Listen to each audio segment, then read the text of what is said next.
মঙ্গলবার সন্ধ্যায় চলন্ত রেলের সম্মুখে মরণঝাঁপ দেয় এক যুবক। ঘটনাস্থলে মর্মান্তিক মৃত্যু হয় ওই যুবকের। ঘটনাটি ঘটে মঙ্গলবার সন্ধ্যায় তেলিয়ামুড়া মহকুমা মঙ্গিয়াকামি এলাকায়।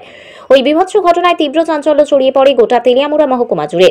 ঘটনার খবর পেয়ে ঘটনাস্থলে পৌঁছায় তেলিয়ামুড়া জিআরপি থানার পুলিশ। ঘটনাস্থলে পৌঁছে যুবকের মৃতদেহ উদ্ধার করে তেলিয়ামুড়া মহকুমা হাসপাতালে নিয়ে আসার প্রক্রিয়া শুরু করে জিআরপি পুলিশ। স্থানীয় সূত্রে জানা যায়, মঙ্গলবার সন্ধ্যায় মঙ্গিয়াকামি স্টেশন এলাকায় ডেমো রেলের সম্মুখ সমরে আচমকাই মরণঝাঁপ দেয় ওই যুবক। মৃত যুবকের নাম বিপ্লব কুমার রায়। পেশায় সে একজন শিক্ষক। বাড়ি ডুলুবাড়ি এলাকায়।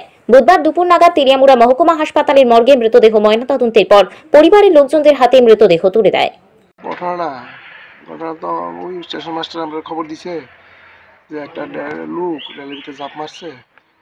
তারপরে 15-20 মিনিট পরে আমরা গেলাম, কারণ আমরা এখান থেকে মুঙ্গিয়াকামি বহুত দূর। মুঙ্গিয়াকামি স্টেশনে গিয়ে দেখলাম আর কি ডেড বডি একটা লাফ মারছে রেলের ভিতরে।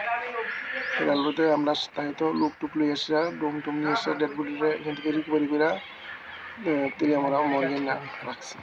আজকে তাদের পোস্টমর্টম চলবে। নামটা কি কিছু জানা গেছে? নাম তার বিপ্লব কুমার রায়, বয়স ৩৮। তার বাবা আছে শ্রী শচীন্দ্র চন্দ্র রায়, শচীন্দ্র কুমার রায়, বাড়ি ডুলুবাড়ি, আমবাসা পিএস রান্নার।